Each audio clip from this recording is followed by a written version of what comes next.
Welcome back students. स्वागत है आपका इस चैनल पर। स्टूडेंट्स, जैसे कि हम पढ़ने वाले हैं आज मैनेजमेंट, इसके बारे में पढ़ेंगे, इंट्रोडक्शन पढ़ेंगे इसकी कि बेसिकली ये होता क्या है मैनेजमेंट ना, किसे एक्चुअली में हम मैनेजमेंट कहते हैं। क्योंकि ना हम पढ़ तो लेते हैं भाई, चैप्टर पढ़ लेंगे, लेकिन हमें समझ में नहीं आता भाई मैनेजमेंट एक्चुअल में कहते कैसे हैं, है ना। कहते कैसे हैं मैनेजमेंट। चलो हमने पूरा चैप्टर पढ़ लिया, लेकिन साला हमें मैनेजमेंट के बारे में नहीं पता होता क्या है, तो क्या फ़ायदा है कि नहीं। तो हम बेसिक स्टार्ट करेंगे मैनेजमेंट के ऊपर। According to F.W. टेलर, इन्होंने कहा है management is the art of knowing what you want to do and then cheapest way.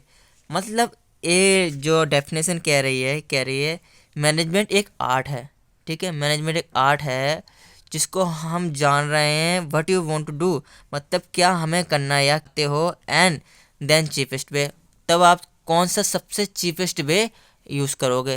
मतलब किसी आपको गोल को आपको पाना है, सिंपल से फंडा कह रहा है, कोई गोल आप पाना चाहते हो, यानी कोई से आपका गोल है, यानी कोई एम है, ठीक है, उसे आप पाना चाहते हो, तो ऐसे कौन सा चीपेस्ट वे आप अपनाओगे या कौन सा सरल रास्ता अपनाओगे जिससे कि वो गोल आप अचीव कर सको। ठीक, सिंपल सी डेफिनेशन ही कह रही है।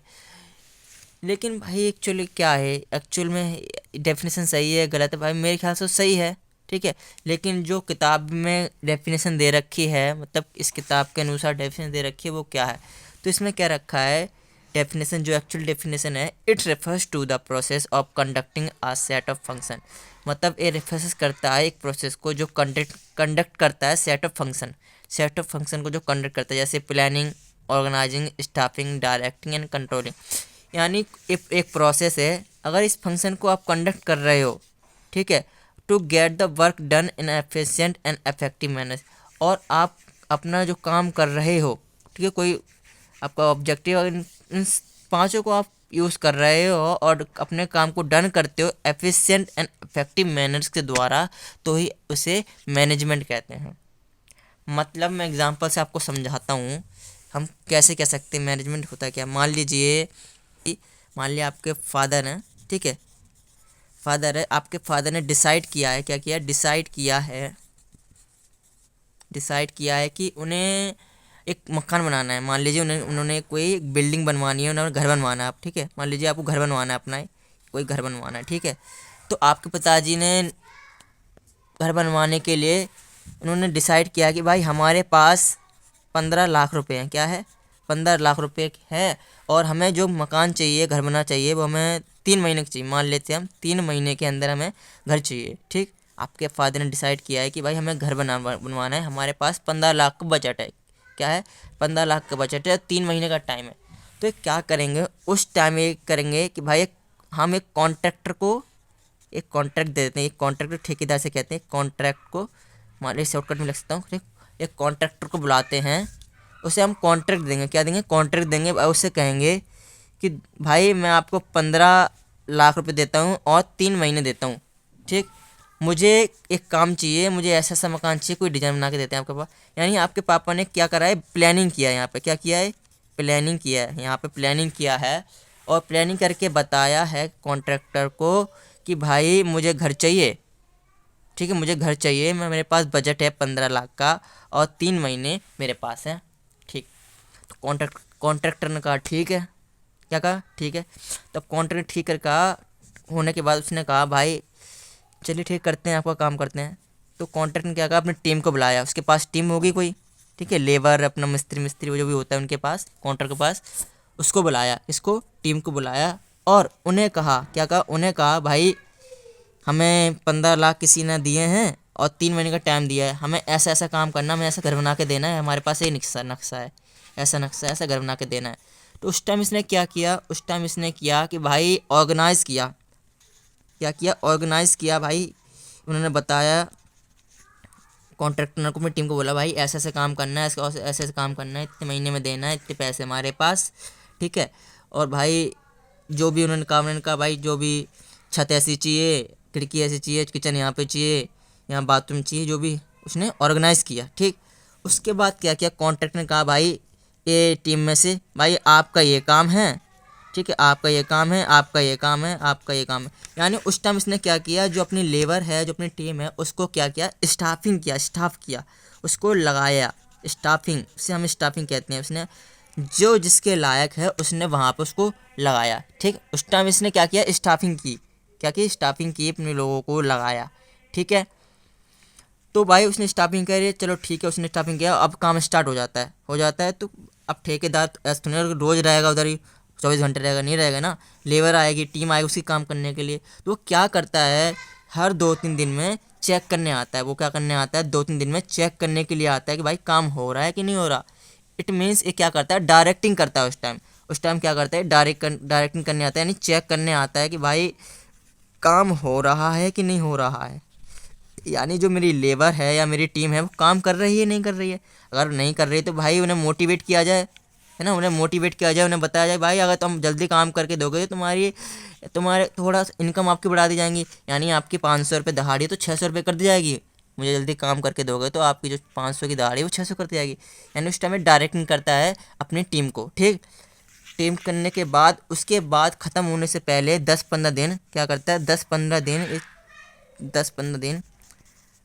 10-15 दिन पहले क्या करता है, बिफोर 10-15 दिन, ठीक है, ये चेक करता है भाई, ये चेक करता है सब कुछ कि भाई सारा काम हुआ नहीं हुआ, कहाँ कहाँ कमी रह रही है। यानी उस टाइम में क्या करता है, कंट्रोलिंग करता है सबको। क्या करता है, कंट्रोलिंग करता है, कंट्रोलिंग। यानी उस टाइम में कंट्रोलिंग करता है सबको कि भाई काम हुआ नहीं हुआ। अगर यहाँ कमी रह रही है तो भाई से पूरा पूरा पूरा करो, यहाँ कमी रह रही है ये पूरा करो। यानी वो 10-15 दिन जो बच्चे हैं उसके, वो बोलता है भाई 10-15 दिनों में सारा काम चाहिए। यानी उस टाइम में सारा काम, सारी जो भी अपना जो फंक्शन चल रहा है वो सब इस चीज़ में सब कुछ हो रहा है। अपना प्लानिंग भी हो रही है, ऑर्गेनाइजिंग भी हो रही है, स्टाफिंग भी हो रही है, डायरेक्टिंग भी हो रही है, यानी कंट्रोलिंग भी हो रही है। तो यहाँ पे क्या हो रहा है, एक प्रोसेस हो रही है, ये मैनेज किया जा रहा है सब कुछ। तो यहाँ पे इस पूरे प्रोसेस को हम मैनेजमेंट कहते हैं। ठीक है, क्या कहते हैं, मैनेजमेंट कहते हैं। इसी को ही मैनेजमेंट कहते हैं। लेसन पढ़ोगे आप, it refers to the process of conducting a set of function, planning, organising, staffing, directing and controlling to get the work done in efficient and effective manners. ठीक, यानी पाँचों के पाँचों प्रोसेस इस प्रोसेस के अंदर किया जा रहा है। ठीक, उसके अंदर ये काम किया जा रहा है। तो उसके बाद ये सारा काम खत्म। आपको समझ में आया। ठीक है, अब क्वेश्चन ये आता है एफिशिएंट इफेक्टिव क्या होता है भाई, है ना। अब बच्चे बोल होंगे, स्टूडेंट बोल होंगे कि भैया ये एफिशिएंट इफेक्टिव क्या है।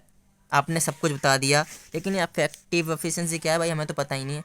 चलिए कोई नहीं, आपको पता नहीं है, इसको इसी वीडियो में आपको बताएंगे। ठीक है, चलिए यहाँ चलते हैं।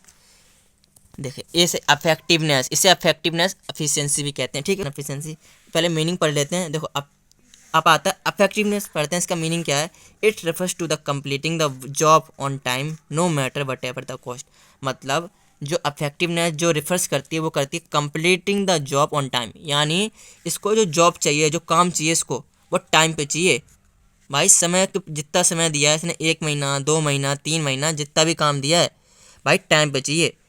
इन्हें कोई मैटर नहीं, उन्हें कोई फ़र्क नहीं पड़ता कि भाई कॉस्ट कितनी भी रहे। No matter whatever the cost. भाई 2 लाख लग जाए, 3, 15, 20 कितनी भी लग जाए कॉस्ट, कुछ फ़र्क नहीं पड़ता। ठीक, बस इन्हें टाइम पे चाहिए। ठीक, और एफिशिएंसी की बात करें तो भाई एफिशिएंसी में क्या चाहते हैं, it refers to the completing job on the cost effective manner. यानी भाई इन्हें टाइम से कोई मतलब नहीं है, इन्हें टाइम से मतलब नहीं है भाई। इन्हें तो इतना ही पैसा है हमारे पास, 10 लाख रुपये।